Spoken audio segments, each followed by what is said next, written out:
What's up, everybody, and welcome to the Misadventureland podcast. I'm Bobby, and I'm here with Justin. Oh, hi there. Oh, hello there, Justin. How are you?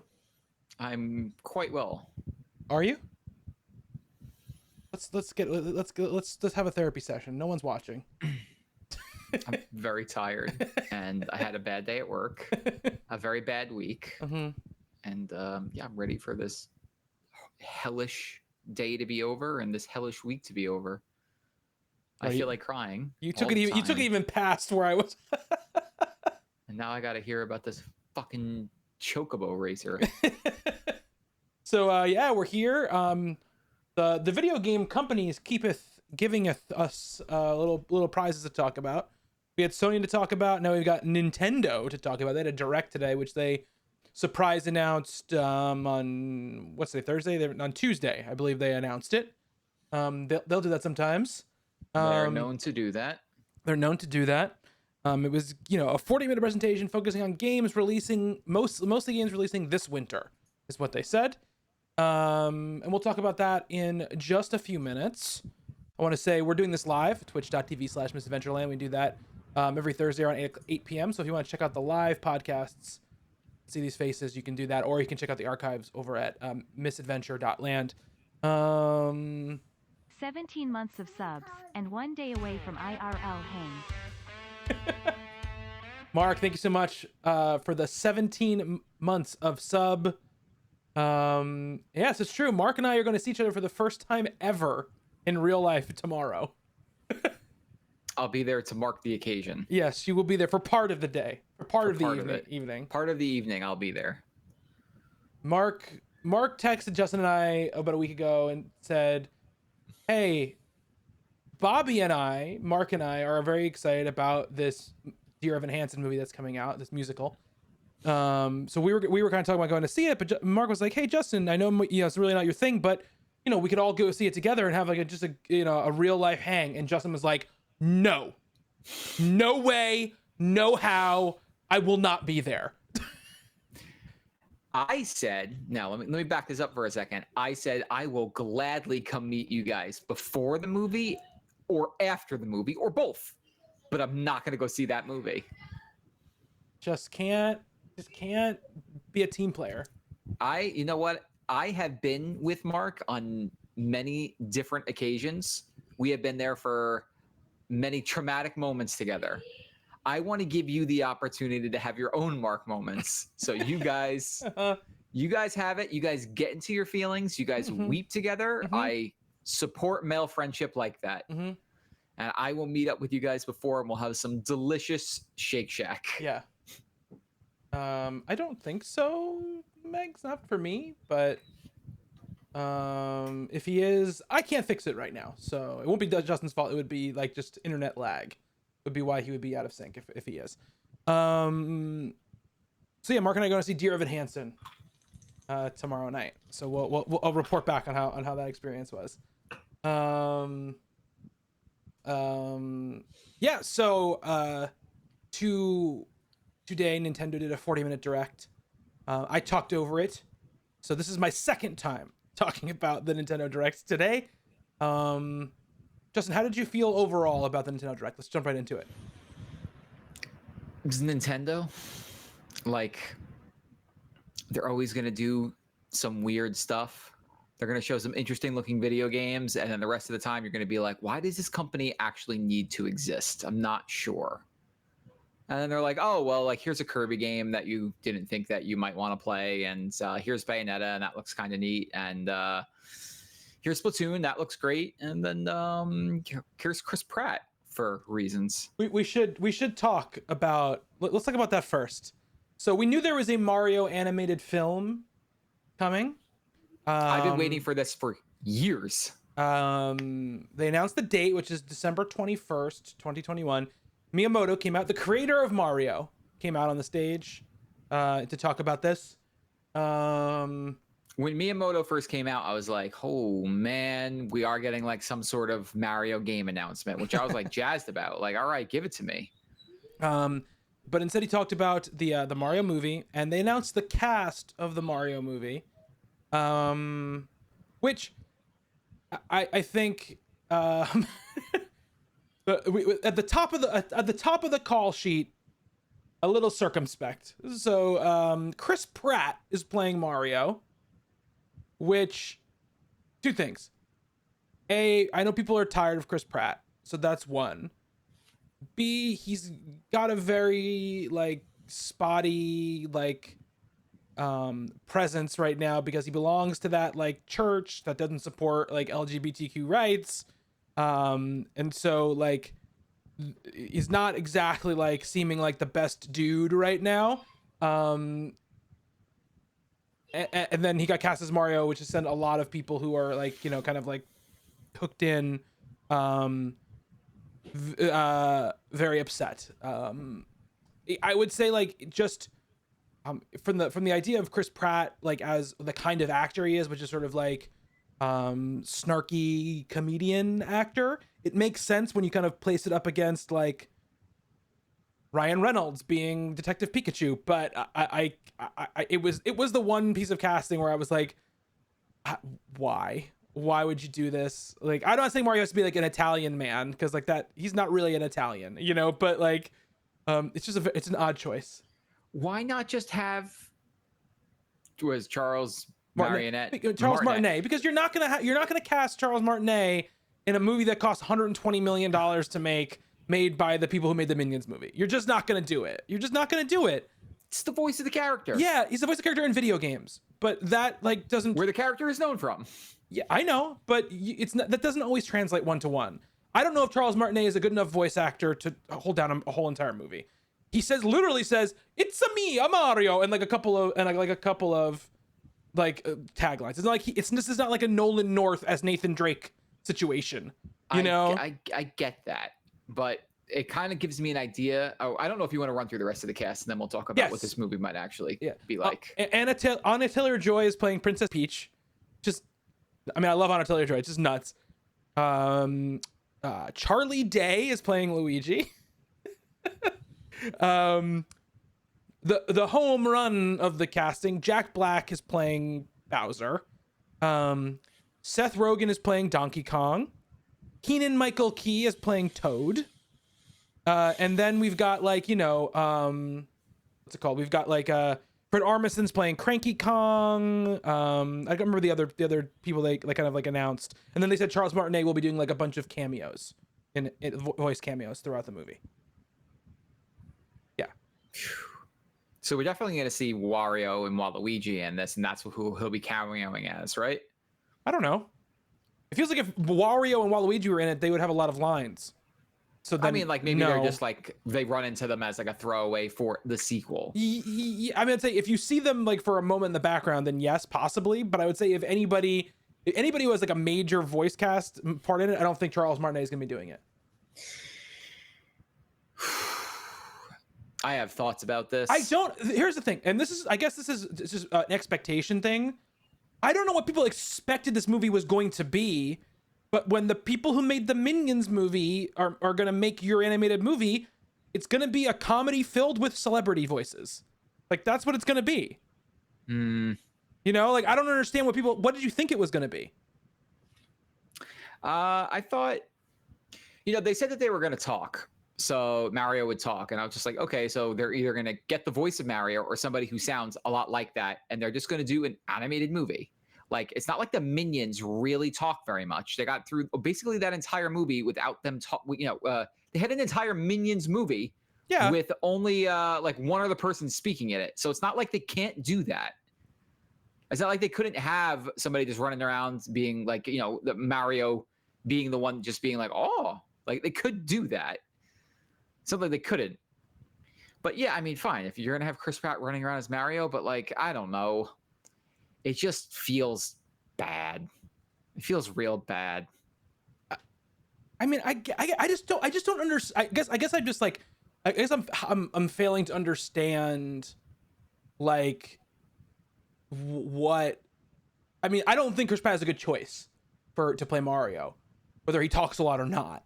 But big budget animated movies. I mean, the Minions aside, which were, you know, they started out as characters in another movie. With the voices of Steve Carell and like all these other big actors who were. But they got big enough to be a point where it's like you just look at it and you're like, that's a minion, and they could star in their own movie. Yeah. So you can't tell me that Mario is not a recognizable enough character to where they could have not taken a dump on the whole concept of it like this. But you severely limit what kind of like narrative you can tell if your character doesn't talk. If your main character doesn't talk. Like it just is like Sonic didn't talk in the Sonic games up until a certain point. After a certain point. That was like he didn't talk in like the Genesis versions. Anything after that he did. In the TV show he did. Well, so there's a lot of precedent for it. Yeah. I don't need Chris Pratt walking around being like, it's me, it's Mario. I agree with you. I don't need it to be Chris Pratt. That I agree with you on. I just think like a lot of the time when we go into this, like into these directs, even like not even just a movie announcement, I'm often left wondering what people expect going into them. Of course. Because like when I hear Nintendo is doing an animated Mario movie with an animation company that's not, Pixar, basically, I'm thinking you're getting like bog standard, animated, character movie with a bunch of famous people, with like 6 million jokes that are thrown at you at a mile a minute. You know what I mean? Like that's what I expect. Like a DreamWorks movie, the same type of situation. This is what I'm expecting. I think like some of the people like Jack Black as Bowser I think is great. I think that's like a great choice. But you can also say, but then Justin, like then nobody would talk in the movie because nobody ever has any lines in any of those games. Who would be the one person who spoke? Oh, I thought maybe they would do something where they bring like an avatar in, like like they bring a person into that world, right? And they kind of are the stand-in, the one that does all the talking and things like that. That's less of taking a dump on the Mario idea than having people voice the characters. Then having Chris Pratt be Mario, yes, 110%. If you're gonna make a Mario movie, I'll take my idea over the Chris Pratt walking around being like, yo, I got this wrench. You got any pipes around here? Okay. Are you writing the script? Have you gotten a sneak peek at the script? And he'll do it in some comedic way. And like, look, like Detective Pikachu was like a fun movie, but like it was a movie filled with, real life, like a live action movie with CGI elements, and that worked really well. And Ryan Reynolds is just a naturally funny person, so having that comedic edge on it worked. I just don't know how like it was always going to be fun, a comedy. It was never going to be serious. No. What, Detective Pikachu or Mario? Mario. Yeah. Well, both obviously.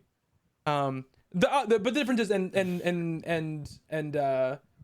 and Mark is absolutely right. Ryan Reynolds is a treasure, and Chris Pratt is not. So that's a big difference in the situation. My main feeling about this movie right now is just a giant pile of cringe, and I hope that I'm wrong. Pratt's the only one who I think is cringe. Like I like everybody else in the movie. No, they're all fine actors. It's not like Chris Pratt is problematic and might get canceled sometime between now and the movie's opening, but he's a fine, like, he's good at what he does. Yeah. I just don't think that this is the type of thing that this movie should be. I'm in for Seth Rogen as Donkey Kong. I've watched that clip I sent you from Twitter like 700 times, where it's just like somebody put Chris Pratt's laugh over a Donkey Kong 64 thing, and it just kills me. So they announced that movie. And they did, they showed a bunch of, and this, I'll say, like, going into it, like a surprise September Nintendo Direct. I'm not really expecting much of anything. Like I'm expecting, especially when they say that it's going to be focusing mostly on this winter's games. Yeah. Like fun and games to like want Mario Odyssey 2. Yeah. Not to be expected at this type of show. No, of course not. That's like a big presentation announcement, right? They're gonna save that. They announced that the N64 and Sega Genesis games are coming to Nintendo Switch Online plus expansion pack.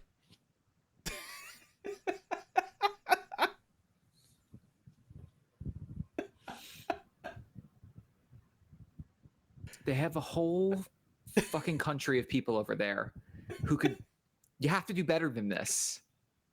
You have to do better than this. Sometimes they just name things exactly what they are, and sometimes that is a little bit of a Japanese, thing. But You want it? Nintendo Switch Online Plus. It's right there. It's fucking right there. Plus what though, Justin? Plus what? Plus expansion pack.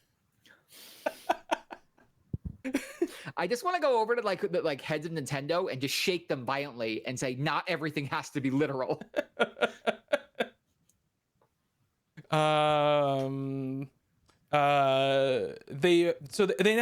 Inside this direct they announced 2 other directs, which one was a Smash Direct unveiling the final character. It'll be a whole Sakurai Smash Direct where they'll unveil the last character, and then Animal Crossing Direct, which is coming like next week or something like that, or later, or in October, I think it was. You know what I really hate? What? I hate teasers for teasers. Like, oh look, the Jurassic World 3 trailer is coming next week. Let's watch a 4-second teaser of it right now. I hate that. So having 2 announcements for later announcements in the middle of this direct was just like, what are we doing? What are we doing? Just make the announcements before time. They're just we're gonna have a Smash Direct on this date. We're gonna have an Animal Crossing Direct on this date. My guess is that they think more eyes will be looking if they put it into this video. That's the honest answer, I think. They know the most they're trying to do. The most people are going to be watching in this moment, so let's just let them know that we're having these things.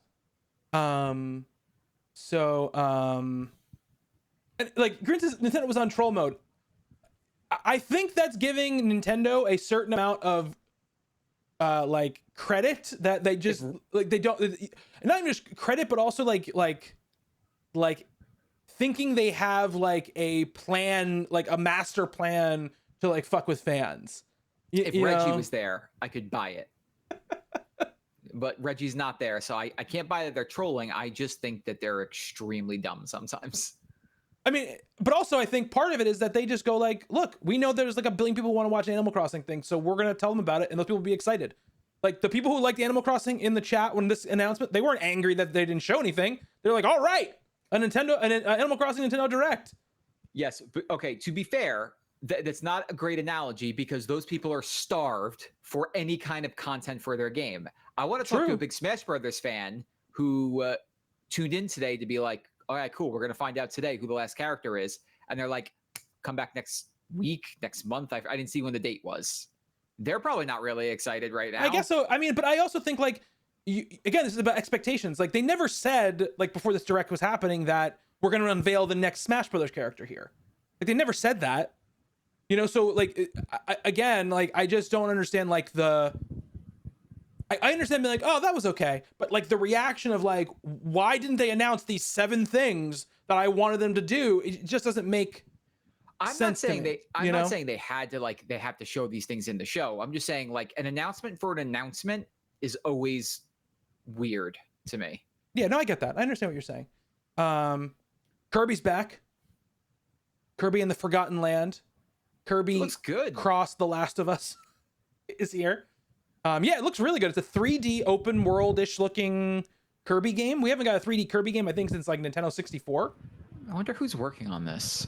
I don't know. They didn't. I mean, it looks like they never tell you. Not really. I mean, you'll know, like, you'll see like lead creatives sometimes, right? You'll see like, okay, like here's Anuma talking about Zelda, or here's the Splatoon guy talking about Splatoon, but they don't really talk about teams so much. But they didn't put another logo up there. So I'm assuming it's all internal. They didn't put like a Bandai Namco logo or like a Tecmo logo, which is something they would do if they were co-developing this. I just wonder which interior Nintendo team got their hands on it. Like, is this the Mario Kart team? Is this not the Splatoon team? They're obviously busy, but like we know that Mario Odyssey team is supposedly working on that Donkey Kong game, which has been rumored for years. So what other teams are doing what right now? I want to know like what's the team that worked on this, because it looks good. Yeah, I don't. Truthfully, too, I just don't know like Nintendo's internal structure, like what their teams look like. You know, because I don't think there are a few. There's like there's the Mario. There's like the Mario team and the Zelda team. Like, but I think, you know, and the Smash Brothers team, obviously. But like, I think a lot of it is more just like they're not as like Ubisoft has like Ubisoft Montreal is working on this, or Ubisoft Lyon is working, whatever it might be. They don't really do that, so I don't know. But it looks cool, you know. I was very surprised by it. It's something different for Kirby, because if they came out with another 2D Kirby game, I would never even have looked twice at it. Yeah, exactly. Yeah, just because they too many of those in a row. Yeah. So a 3D one, all right, cool. That's something different and has got my attention. They've been doing that other Kirby thing since basically Epic Yarn came out on the Wii. Yeah. You know, so so that it's cool that they're doing that, and it's nice that they're not doing like, and it looks like this kind of craft work, which has been also a thing with Kirby, a lot. The other big thing they showed, which was something that was they announced 4 years ago, but that we haven't seen anything since, is Bayonetta 3. We got a big trailer for Bayonetta 3, and it's coming out in 2022.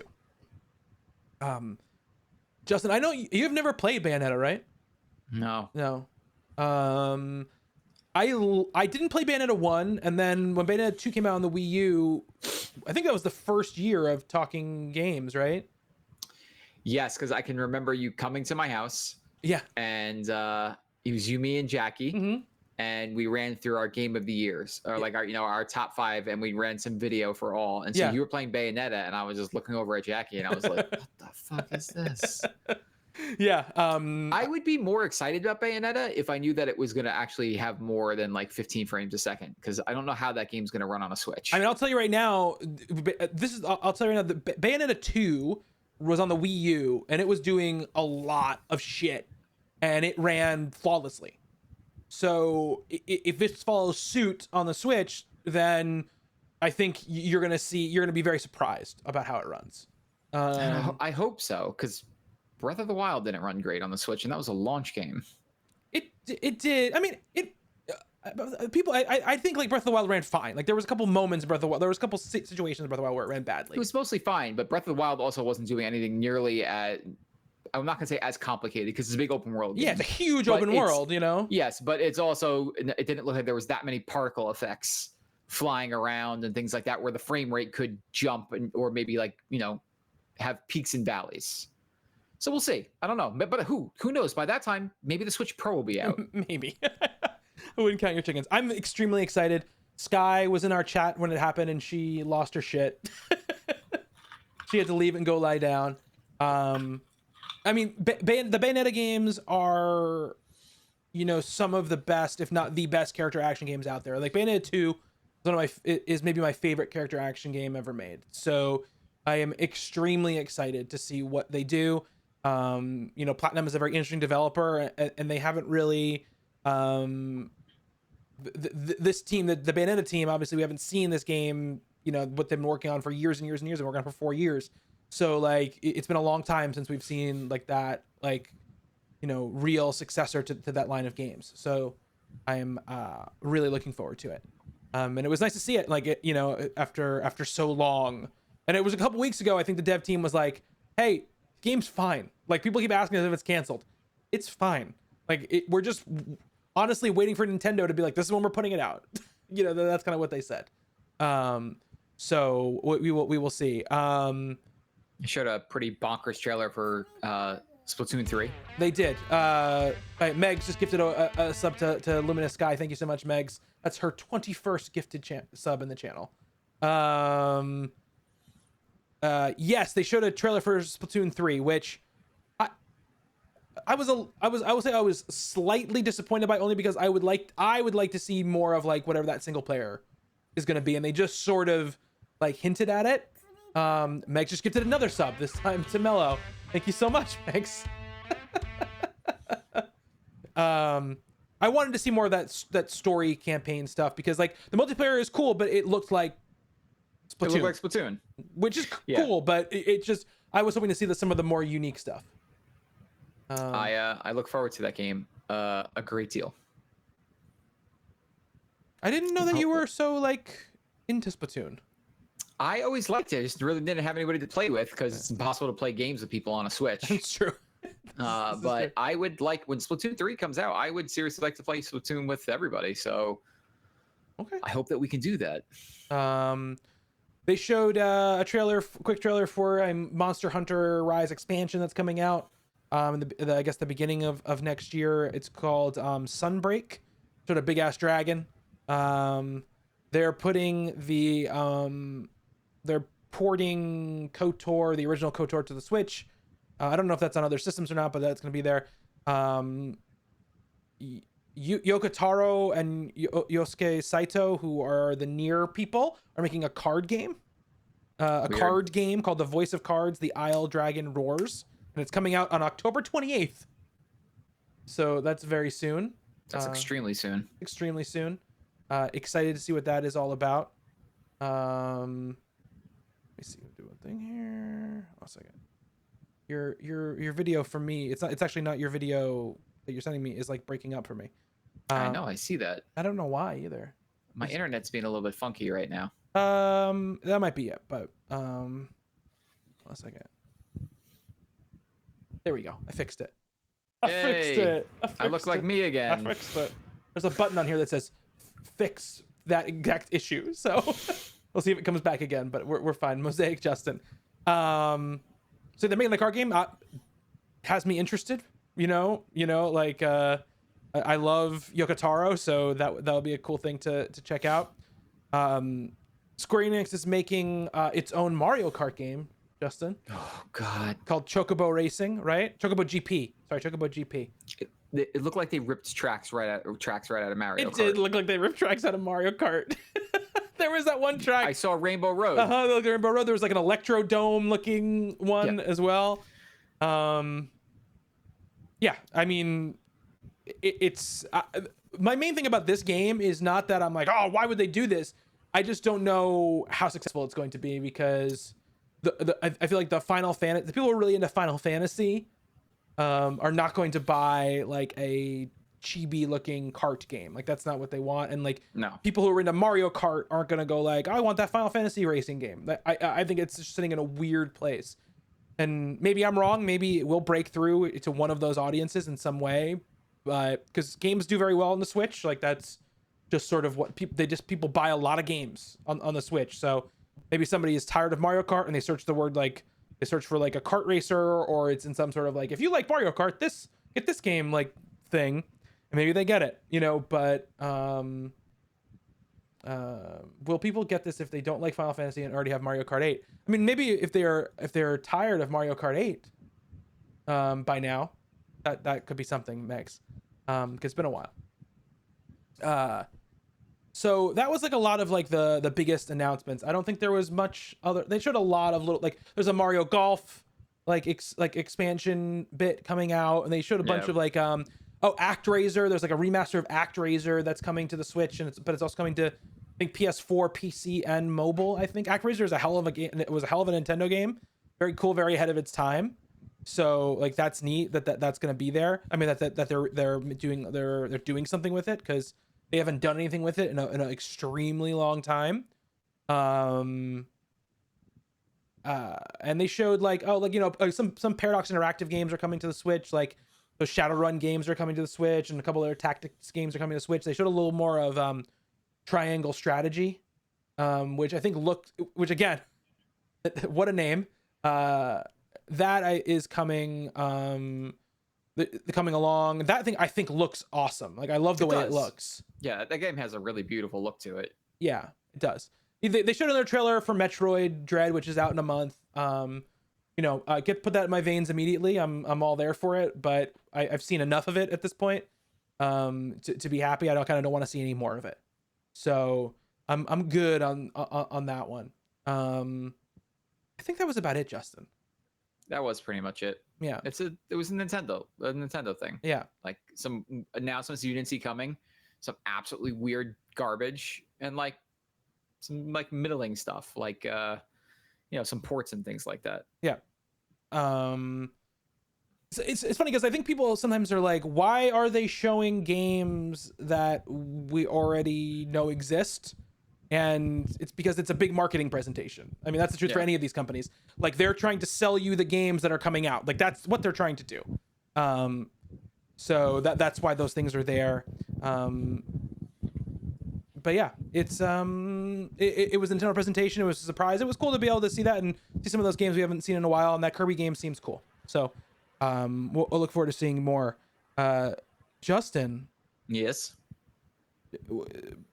The Respawn has had a little bit of a couple of days when it comes to some rumors and some other things.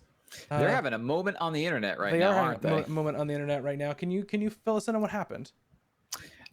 So basically, I think it was with a community member, like a part of the community. What's the word I'm looking for? A community manager. Community manager.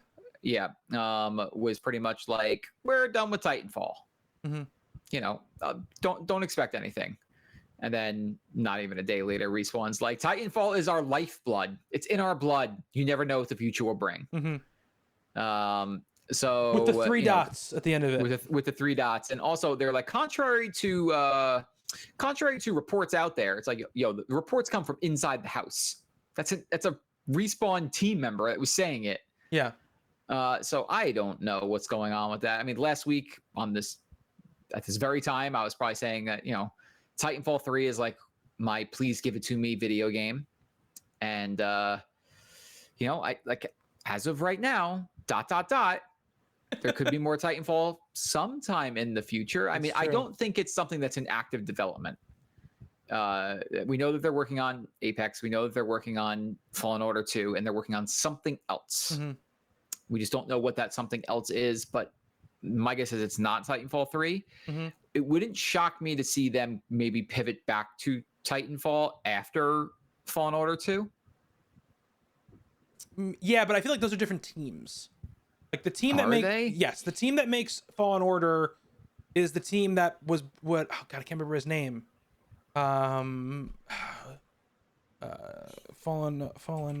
Order team. I cannot remember the person's name.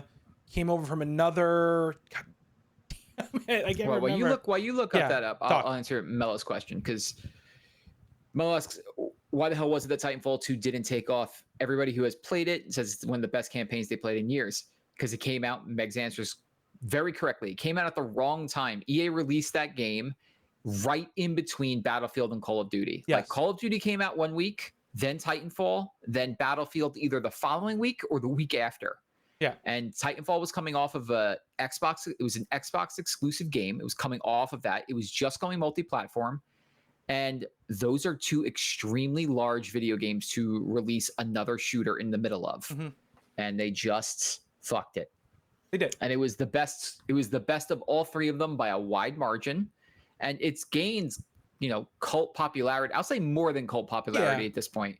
It survived that long because of that, but everyone recognizes it now as probably the best shooter campaign of the last 20 years, mm-hmm. and one of the best multiplayer shooters of all time. And the success of Apex, if they released Titanfall 3 in the spring, let's just say, it would do very well just because of the success of Apex. And people would be like, oh yeah, the Apex team is making like an actual multiplayer shooter. Let's go check that out. And then everyone will be like, wow, this is the greatest thing ever. Yeah. So that's why I think they will return to it. It's their baby. Like, it's why it was the first game that Respawn made. Yeah. So they will return one day, because I don't, if I was a dev at Respawn, I wouldn't want Titanfall 2 to be, like, yeah, we released one of the best games of all time, but it just came out at the wrong time, and we didn't get that. We didn't get those accolades. We didn't get that hit. Mm-hmm. Let's give it one more go. So they're going to get their one more go. Yeah. So what happened was you know, for years EA was always trying to like position Battlefield to overtake or to take down Call of Duty. And even though Titanfall 2 is published by EA, at the time they didn't own Respawn, so it was like a partner game. They had this called EA Partners at the time, which was they published a bunch of games from third party studios that they didn't own, but they put them on their banner, gave marketing muscle. And I think they just decided like we don't care about this game. We just care about getting Battlefield its push. So that's why it ended up happening that way, and they got screwed that way. And I think actually what they kind of got hit by a lot was that, was that Infinite Warfare? That was Infinite Warfare, right? So like that had robots as well in it, like robot drama in it as well. But it was not the most popular Call of Duty game. But Battlefield 1 was a hugely popular Battlefield game, so it had no chance in that slot that it got put in. Stig Asmussen, who directed God of War 3 at Sony Santa Monica, left Sony Santa Monica and took over the second team at Respawn and became like the director of the second team at Respawn, which ended up making Fallen Order. Now Apex has its own team now. Well, Apex has a live team going, but the Apex team was the Titanfall team when it got built. So whatever, if they rolled off to start doing that new thing, then that's the team that was the Titanfall team, not the team that made Fallen Order. Apex has just been like incredibly wildly successful for them and has continued to get more and more successful. And in many ways has become like the default. Yeah, but also the game that EA looks to be like, this is what we can do with games. Look how successful this thing is. Yeah. So like we've heard these. There's all these stories that like EA is in love with, Respawn and the way they make games, the way they go about each other, to the point where like, Respawn could probably write its own check. It can if it wants to. What the fuck is the guy's name? The Vince Zampella went to this what used to be Dice LA, which is now, I forgot what they renamed themselves to. They're working on that portal, that Battlefield portal thing, but he went there and basically like molding that team into like Ripple Effect is like molding that team into like the Respawn way of making video games. And they're gonna have their own game after this Battlefield thing launches. That's exciting. So I will say EA has done this before. When they bought BioWare, at a certain point, BioWare was permeating everything. There was like 4 or 5 BioWare studios. It was basically like, it was almost like BioWare EA instead of like EA BioWare, and that all came crashing down really, really hard. So, it's not that I don't trust the creatives at Respawn more than I don't trust EA to like manage it in the correct way. But this is something we didn't talk about, which I didn't know about until that Sony conference last week or a couple weeks ago. God of War isn't being directed by Corey. Was it Barlog or how do you say his last name? Barlog. Sorry, it's not like the beast from I always thought that was a cool ass last name. I know. But so he's not directing the sequel. They gave it to somebody else, and they said that the theory over there is that they always hand the next game off to somebody else. Like next man up will direct. But I forgot that Sony Santa Monica has 2 teams now. So Corey's working on a different game, which we didn't know about. I would assume I think they've had more than one team for a while. But what was the other thing that they were working on? No, but they put their name ends up on like a bunch of not recently. Maybe they changed it, but back in like the PS3 days, you would see Sony Santa Monica on multiple things. Like they were one of those studios that was like almost a like support team and their other own studio. Exactly. Yeah, exactly. Because all the God of War games have been directed by different people. Barlog came back. Barlog came back to do this new one, but it was David Jaffe directed the first game. Then Barlog directed the second game, and then, like we said, Stig directed the third game, and then he came back for this fourth game. So they always end up having somebody new. And also it's so they get usually I think it's so they can get the games out relatively fast. But I mean, of course, with COVID and everything, it didn't work out that way this time around. So yeah, that's what's going on with Respawn. Yeah. It's interesting what's going down over there. They delayed Battlefield. I don't think we talked about that last week, right? I think that came out between when we were doing it. Battlefield's delayed till November, still this year. So it's not a huge deal, but it has been delayed. I wonder what the cause of the delay is. I just don't think I think it's all. My guess is that it's kind of a mess, probably, and even when it comes out in a month, it's still going to be a mess. That is my guess. I've heard a couple of different theories, but one of them is that the last gen versions are struggling. Yeah. That's what I've heard as well. I mean, the last time they released a modern Battlefield game, it was an epic technical mess. So we will see what happens with this one. I'm still very excited to play it, but I don't know what it's gonna look like when it hits. November 19th, I think, is when they pushed to, which. Yes. I'm sure they're not happy about, because I'm sure they wanted to be out before Call of Duty came out. I'm sure they wanted to seed sort of like that ground and be the first shooter out of the gate. So you had to make a choice. So, they could be the only one on the shelves when people were like, oh, I really want to play a shooter. And they would buy, Battlefield. And now Call of Duty will have been out by then. And there'll be a couple weeks. So it might just be like, oh, I'll just play Call of Duty. And then when Battlefield comes out, maybe not. So...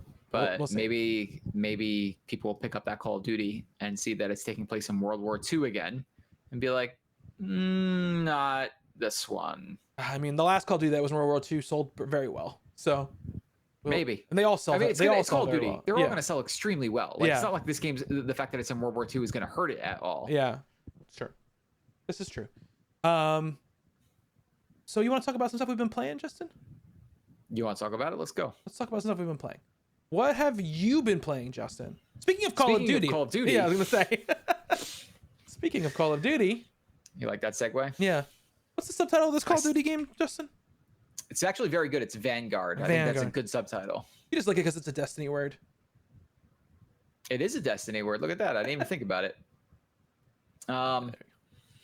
So yeah, they had that open beta, and played a couple of hours of that, and you know what it's Call of Duty. It's Call of Duty with World War II weapons and some interesting maps. Oh, I like some of the map designs. I don't like some of them. But yeah, it was basically they introduced one new mode, which you and I have differing opinions on, and I'm sure that my opinion might change the more that I played it. But they basically played it's a domination map, but they call it Blitz. No. It's not called. It's not called Blitz. I don't think those are the different names. So that's the one thing about this game. Different sizes. It is really quick. They have like 3 different sizes of player counts, and they have like different names for them. One's 6v6 is tactical. Then there's one called I think the 10v10 is Blitz, and then or whatever it is, and there's one in the middle, I think. And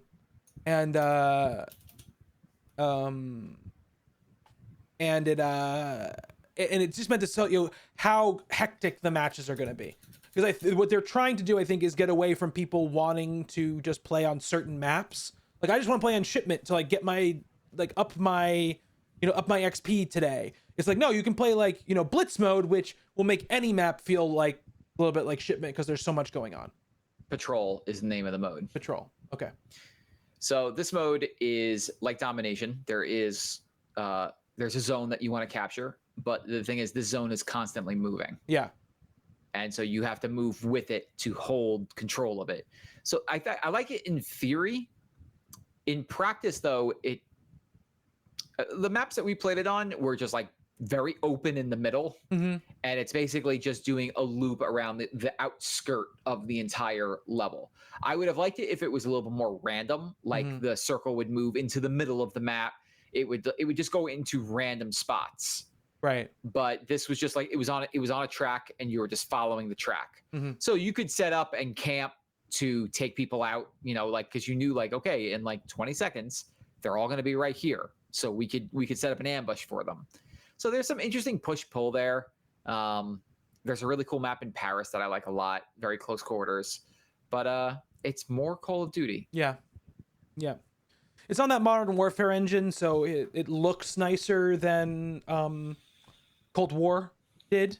It has more going on, like the particle effects and everything, and they've got a destructibility thing going on in the maps, which I think is neat. But yeah, I mean, it just was like we could have gone back and played like, you know, Cold War or Modern Warfare, and it would have been like, okay, like this is the exact same experience, except these are maps that we don't know, you know, so that's nice sometimes. But other than that, it was basically the same like type of thing, I would say. What else have you been playing, Justin? So for the rest of the games, I'm kind of just in a holding mode at the moment. Okay. So still plugging away at the Forgotten City, still plugging away at Boomerang X, still playing more Deathloop, definitely more Deathloop. I'm still behind everybody else. The problem with me right now in the last week or so, I've just had, as you listen to the beginning of this podcast, a pretty awful week. So I've been coming home and just being like, God, I'm so tired and I just don't want to turn my brain on. And Deathloop is a game where you need to have your brain on. 100%. It's not like you could just mindlessly plow through, you know, levels. Like you need to really be not paying attention to what you're doing, but you're also trying to pick up hints and clues about where to go next. And there's just more mental gymnastics to playing that game than there is to playing, say, something like Hades. Yeah. So I've been logging on at like 10:45 at night and playing Hades for like a half hour every night and then going to bed and then starting the process all over again the next day. Yeah. The night that I was planning on playing like 4 or 5 hours of Deathloop, I was like, you want to check out this Call of Duty? And I was like, all right, let's go. And we played like 5 hours of Call of Duty until I made him leave his house at midnight. Yes, that's true. I already forgot about that, but yes, that was how that Call of Duty night ended. Angela had gave me a ring and was just like, I had too much to drink. I shouldn't drive this vehicle. And she's down into a town not far from here. So we were in a voice chat with Bobby and I'm like, I need a solid. Is what he says to me. I need you to get out of your house, drive to mine and pick me up so I can go get my wife's car. That did happen. It was a good time. It did happen. I missed Andy said German from the waist down, which was a little joke that we had while we were playing, because there was a character who looked German from the waist down. We said that's a hell of a pickup line. So I last week played a shit ton of Psychonauts 2 on the Xbox Series X. I had mentioned, you know, last week when we were talking how I've been kind of pecking away at it. And, you know, we were both talking about how we have like, we're juggling multiple games at once and we kind of want to like trying to get through them. And I was just like, okay, like I've got Psychonauts 2, I've got Deathloop, and there's all these other games that I want to start and really get into and start playing, that I just can't, I don't want to start them until I'm knocking other games off this list of games that I want to get through. So I was like, I am just going to commit and play the shit out of one of them. And honestly, I thought at first it was going to be Deathloop. I was like, I'll just grind through Deathloop. And then I was watching my son on Saturday. I think it was Saturday. Yeah, it was Saturday. And I booted up the game and he just like watched me play it for like an hour and a half or something, which is like insane for him to watch me do anything like that and not really like try to take over or get bored or ask to do something else or want to listen to a song. And so I played it and I was like, okay, no, I'm like in it now. I'm in it. So I'm like, okay, this is what I'm going to do. I'm just going to commit. I'm going to play the shit out of Psychonauts 2. I'm going to finish this game. I know it's like a 14 hour game.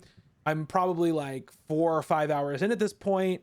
And over that Saturday and Sunday, I finished it. And man, is it a great video game. Bobby texted me at some point and was just like, I regret to inform you that you're going to have to play at least some of Psychonauts 2. And then finished it and then said, you're going to have to play a lot of Psychonauts 2. So the game, you know, it's sort of like in many ways, we've talked about this a few times this year. And I think I know neither of us have played, Canna Bridge of Spirits yet, but this game I think fits in that mold as well, which is it's sort of like a throwback, sort of the sort of wrapping around the game is very throwback. It's a 3D platformer where you're collecting a lot of stuff, and the jumping and combat mechanics are good. They're not the strongest suit of the game, but they're good. But what really sets apart Psychonauts is two things. One, the writing and the themes are both clever and insightful and sometimes very emotional, and just deeply interesting.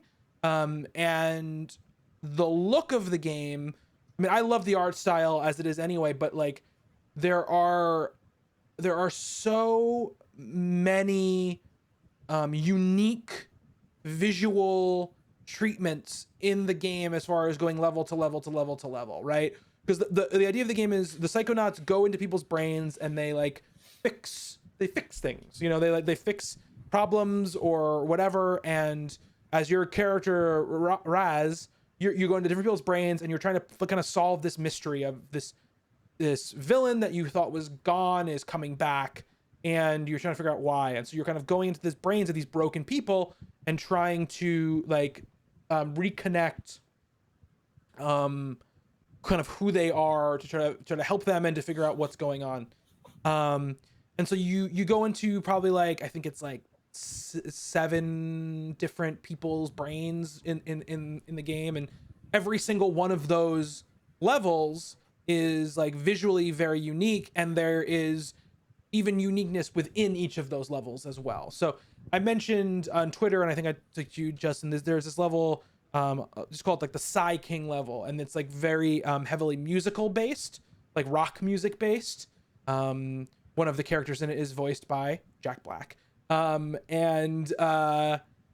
in a very understated way, not a very big Jack Black performance, except there is a song that he sings at one point. But the imagery and themes in that level especially were just that was what I was wow, there's something. I've gone from just being oh, this game is cool and I'm enjoying it and wow, isn't it clever, to a wow feeling. And the rest of the game keeps that feeling going, and it deals with mental health issues in a very a very much better, a much better way than I've seen just about any game deal with those things. It obviously is made by people who have done their research, and it's made by people who care about doing the right thing, which I think is very important in this. It's a genuinely funny game. And there are things, there are frustrating moments, when you're asked to do kind of a precise platforming thing, and the game sometimes is not it's not giving you the tools necessarily to do this precise platforming thing. Or there's a couple combat encounters that sort of I had to restart because I was just having issue with them or whatever. But I would say that as a whole package, it's immensely satisfying, and I have no history with Psychonauts. I like Double Fine games, I like Broken Age, and I like Costume Quest and Stacking and those type of games. Headlander, I liked those games. But Psychonauts itself, I haven't played the original game. I haven't played Psychonauts Rhombus of Ruin, the VR game. So I didn't go into this being I fucking love Psychonauts, I can't wait for this. It was a total new experience for me. And it blew me away. So it's definitely going to be on my end of the year list. I'm not sure where yet, but it is pretty fantastic. I look forward to playing it. I mean, everybody has said really good things about it, and when you message me yeah, you got to see this, it's all right, fine. It doesn't look I'm not drawn to it. Looking at it, I haven't been yes, I've got to go get my hands on that. But I'm from your word of mouth, I'm excited to see it and see what you really liked about it. And in this vein of trying to finish games on a list of games I've started, I have resumed playing Ratchet and Clank: A Rift Apart. I kind of stopped. I kind of stopped playing it a couple hours in when it came out, and I decided to pick it back up, and finish it. And I played probably 2.5 hours last night. I'm probably like about halfway through the game now, and I would say some of the things I said about Psychonauts are kind of similar in this, which is that I think in Ratchet as well, like sometimes I'm like, why are you giving me this combat encounter right now? Like, you didn't give me time to refill my ammo. Like, this is kind of annoying. I'm gonna have to just die and restart it so all my ammo comes back. Sometimes there are platforming things that I'm not like super psyched about. Ratchet looks gorgeous. Like, it's just, it's funny. I started it in performance RT mode, which runs at 60 frames a second and has like ray tracing on, but kind of forgoes some of the effects. And I was like, let me just switch it into like quality mode and just play it in full 4K with all the bells and whistles. And I would highly recommend that if you want to play that game in 30 frames a second, you don't initially start playing it in 60 frames a second, because when I switched it to 30 frames a second, it felt terrible. It felt like it felt like I was losing frames, even though I wasn't losing frames, because it was just like, it was half the amount of frames and I had just been playing it in 60. So I switched back to performance mode because I just like I couldn't do it. I played in fidelity mode the whole time. Yeah, which I'm sure if I'd started in fidelity mode, I would have been fine, but switching from 60 to 30 was just not something I could do. Did you get to the giant robot level yet? You would know if you had. No, I don't think so. Okay, that's the best level in the game, and it's one of my I think it's a showcase for the visuals, that level. I just did the level where like you go to that mining place with Rivet and you have to like switch between the dimensions, like you get those crystals. And maybe you did hit it then. I don't. It's Ratchet who does the level. No, I did the one. Or no, is it Rivet? Frick, I can't remember. Groon, you would remember. Is it Rivet or Ratchet doing the giant robot? I think it's Rivet. It is Rivet. Okay, I don't think I've done it yet then because with Rivet I've only done like that world with like the little animal alien people where you have to like knock down that bridge or whatever. Yeah, okay. Like I've done that.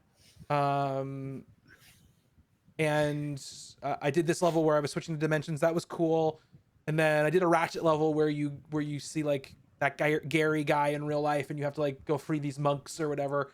Yeah. And I've done 2 of those Clank like puzzle levels with all the other Clanks or whatever. And I like those levels a lot. Like I like it. It reminds me of like Captain Toad, like those like levels in Mario 3D World. My least favorite part of the whole game. I'm sure, because it's a puzzle part. You can skip. But what's interesting is you could just straight skip it. Why would you? They're so much fun to figure out which orbs you have to put in which slot. There was like one of them I was just like, I'm fucking tired. I want to go to bed. And like, I might just hit skip. And I was like, no, you could figure this out. You proved Bobby wrong. What I like about the game is when you go into an optional area, it literally says on the bottom left of the screen, this is optional, which I think is hilarious. And I'm enjoying it. Like I said, it looks beautiful. It plays well. It's a fun game. It's kind of amazing to me that it's just another Ratchet and Clank game, and there's nothing wrong with it just being another Ratchet and Clank game. But like, I don't think it's any more impressive or better than like that one they had on the PS4 that was like a remake of the first game that was like tied in with that movie, like, or like the PS3 series of games, which were really great. I think like, obviously the visual stuff is amazing. And they do like some very cool stuff with that Portal stuff, right? But even that stuff, like, I guess, again, it's probably his expectation, but like when they were showing the game off before it came out, I thought you would be like switching between those worlds like all the time, and it would be like seamless all the time, but it doesn't happen that often. And when it does happen, it's mostly pretty scripted, when it happens. And, I was hoping there would just be more even scripted moments, like where you're in that opening level and like a portal opens up and a giant octopus like comes out. Like I was just hoping the game would be full of stuff like that, and it's really not. No, mostly you like walk around or you move around and you get to an area and like those like group of enemies come out and you fight them and then they go away and then you push a button on a thing and then you go to the next part. You know, like that's kind of like what it normally is. You know, I do like the rocket boots a lot. Like when you really get going with them, I think they're fun, and I think like I have like a lot of the weapons now, and I really love that sprinkler one or whatever that turns people like into plants. That one's great.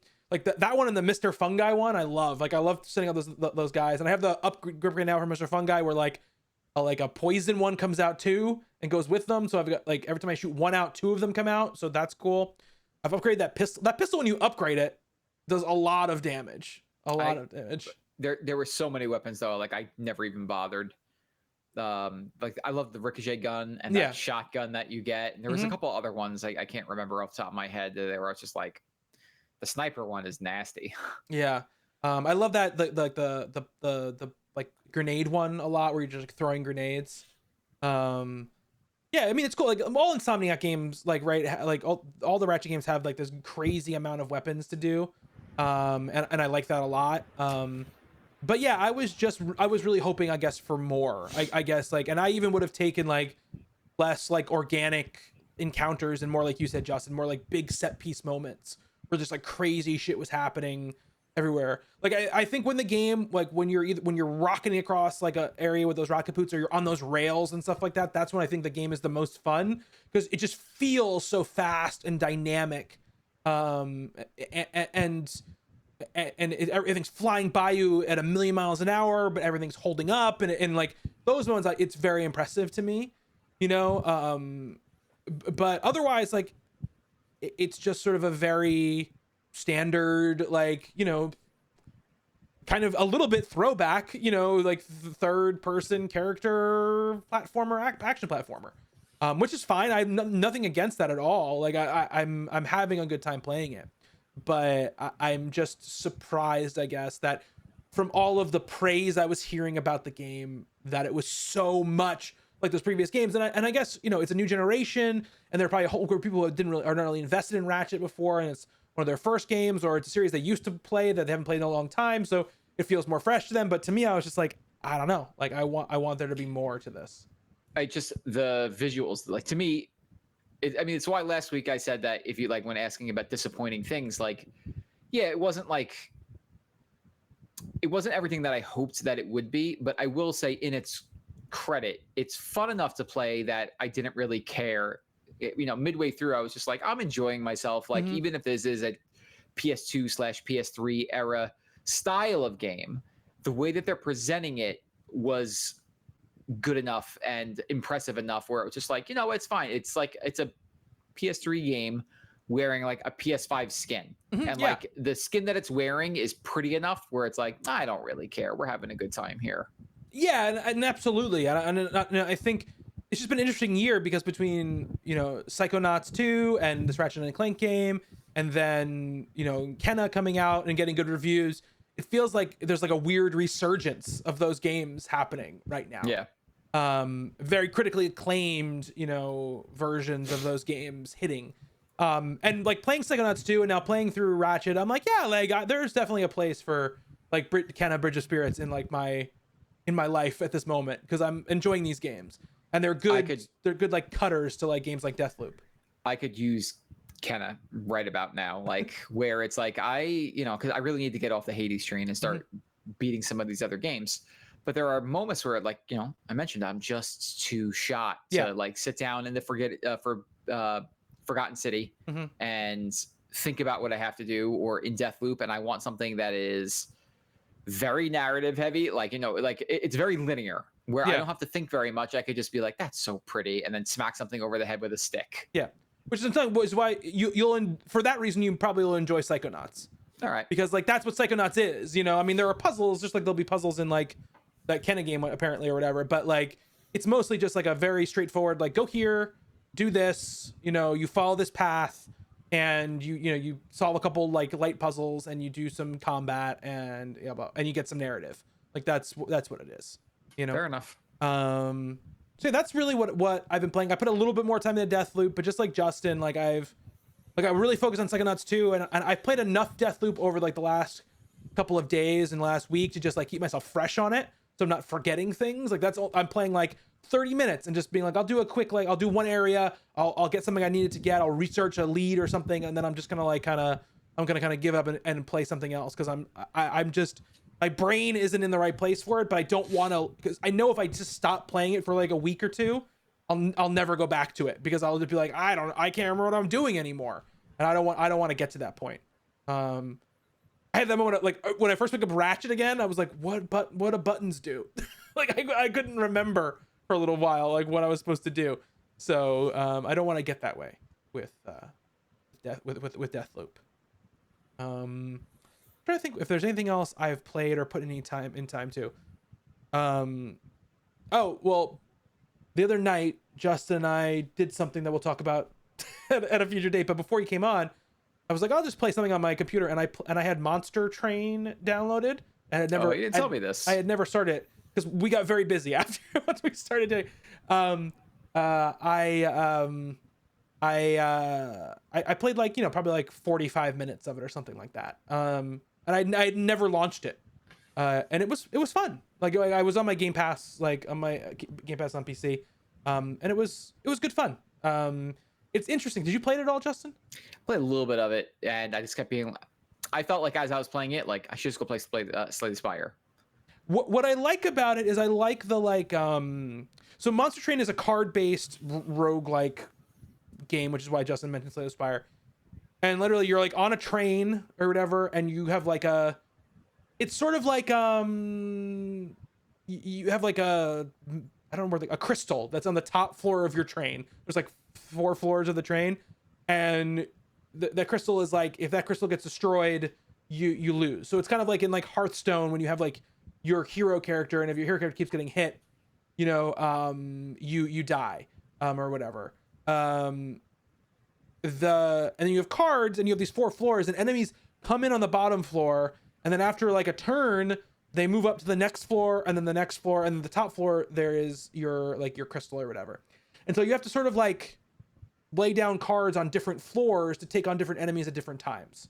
And I thought that was interesting mechanically, which I had not really seen before. It's like you have multiple turns going on at one time, which is a little bit of a different wrinkle, I think, than a lot of these other games, you know, where you're kind of very focused on one thing. And I thought that was cool. I thought the one thing I'll say is I think at the beginning of the game, I felt like the card variety and what I could use was not particularly strong. Like I had like my hero character that I could use, which was very powerful, and I had a bunch of like regular characters. And then after the first one, you could like buy a new card. So one thing, I bought this card that looked cool, and it took 4 mana points or whatever to use, but I only have 3 mana points maximum on any turn. It doesn't build, you know, as it goes. So obviously I have to get to some point where maybe if I beat the first boss or something, maybe it like, you know, upgrades and I get another point, but I couldn't use that card the entire time I was playing. And it was just sort of like a bummer, because I was like, why would you let me buy a card this early that I couldn't use at all? You know, like it just felt weird to me that was, and maybe I was missing something. Like I only played for 45 minutes. So maybe I was missing something, but I gotta get back to it and play some more Griftlands. Speaking of card battlers, I like everything that game's doing. It's just, it's another game where I have to like sit and really think about it. Yeah. Because there's a lot of dialogue in that game. Yeah. So I just gotta be in the right mode for it. And this last week or so, I just have not been in the mode to read anything. Griftland seems like the one that I would dig, but I think so. But the other part of it is, like you're saying, one of the reasons I like these card battling games like Slay the Spire or Monster Train kind of does the same thing in very narrative light, is I just kind of like throwing like that, like, you know, therapeutic, like I'm just gonna throw cards down and like just do damage, you know, like that, like, you know, when you're on a run of Hades feeling where you're just sort of like just like let me do the thing. So that's kind of what the kind of pleasure I get out of that experience. But I'm gonna finish Ratchet and Clank, and then I'm gonna figure out like what else that's on my like I started it pile. I'm gonna like keep progressing on, I guess. I don't want to buy Kenna until I've made my way through a couple more games. I don't want to just Sure, add to the pile of games Yeah. that I haven't played. I'm not going to play it right now. So like I might as well just wait and buy it in a couple of weeks when I've gone through a couple of the games. Like I need to get through Ratchet and Clank. I need to finish off Resident Evil Village. You know, the games that I've started that I know I'll like, that I want to get through, and then I can sort of look at something else, I should say. And I've still got the million indies I have to play. Forgotten City. I've got, you know, all this kind of stuff. I gotta play more Deathloop. So it's like, you know, I just have a lot of games that we have to get through as we careen towards the end of the year. I think that's it. I think that's it. I don't think I have anything else gaming related to speak about, Justin. Other than the fact that I bought my son the Aladdin Genesis game for his birthday, because there was like a Lion King Aladdin like thing for the Switch. And that game's hard. Fucking hard. And I knew it was hard. I made it all the way up to the very end when I was a kid, all the way up to the last level. And then my cousins came over and just pulled the cartridge out of the Genesis. No. I was right there. I was like near, like in the castle or the palace. Mm-hmm. Fuck, man. It was a Saturday. I remember. It's so funny that's burned into your brain. Yeah, so I'm you know, he enjoyed watching it. He won't play it. He tried to play it. He tried to take the controller from me. I was like, okay. And then he's like, Daddy, this is too hard. And so I was like, It is too hard. Yeah. It's I was like, yep, it's definitely too hard. I got him that, and that is something to go back and play. Before we get out of here, I have a friend who he doesn't really play video games, doesn't really want his kids playing video games, but you know, they're kids. They're around, you know, the boys around Jorah's age, maybe a little bit younger. And so we're out watching one of the football games last weekend, and it's just like, yeah, he's like, he wants to play, and we were like, just get him a Switch. Like, what are you doing? He's like, no, I don't want him playing that and stuff. He's like, I bought him a GameCube. He bought him a GameCube and a copy of Melee, and we were like, how much money did you spend on a GameCube and a copy of Melee? He was like, I don't know, it was like $200. It's like, you could have just bought him a Switch. Yeah. But imagine like, yeah, I brought you home Smash Brothers, and like kid's all excited, and he hands him a GameCube, which is, look, Melee's a great game. Yes, it is. But geez, I was like, this is like a form of child abuse. What's wrong with you? And you spent $200 to own yourself. Yeah, it's also one of those things where it's like, it feels like, oh, like I don't really want him playing games, except it's okay if he plays the games that were like around when I was younger. Like that's what it, you know, that's what it feels like. So it's a very like it's a very kind of hypocritical position to be in. It's kind of like, just buy him the games that he wants to play now. Yes, Cody, GameCube is great. Also, that's a great Smash game, but he's a child. And this child wants to play the games that his friends are playing, not the games that his dad's friends played when they were kids. You know, so I'm gonna play some real games. I'm gonna go play Geist for the GameCube. I got you a copy of Geist. I got you a copy of Eternal Darkness. All right, let's get out of here. That's been the Misadventureland Games Show for this week. Misadventure.land, you can see the video versions of this podcast. You can follow us on Twitch, twitch.tv/misadventureland. Please rate and review the podcast on iTunes, or, you know, Apple Podcasts, sorry, or wherever else you watch or listen to podcasts, if they have a review system. I looked at like 3 different places. Like, I looked at Spotify, I looked at Google Podcasts. I couldn't find a place to write a review. So I don't even know. Some of them don't have them. I don't know if they have reviews. So Apple Podcasts, if you are able, please leave us a review there. It really, really helps the show get out to more people. We'll be back next week with more gaming. Oh, geez. Sky just redeemed Guide the Raid. Who are we raiding, Sky? I was very surprised by that. We'll definitely raid. Let me finish off the podcast, and then we'll do that. You can follow me on Twitter at Bobby Shortle. Justin, at Justin_says_hey. And that's gonna do it for this week. Thank you, Justin. Thank you, Bobby. And thank you to everybody who's watching and listening. Until next time, be good to one another.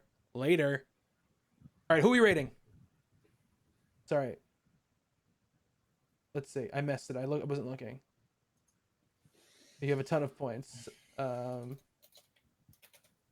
say hi to I'm Cabal. Okay, you got it. That's what I'm gonna do, Sky. I trust you.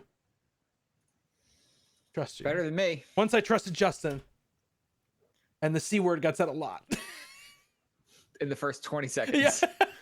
And it wasn't even by the streamer. It was by a guest the streamer had. I was like, whoop. All right, we're gonna raid. Copy that raid message. I'm gonna take us to the ending screen here, and then we will go on that raid. Thank you so much, and we will see you guys soon. Later. These two great friends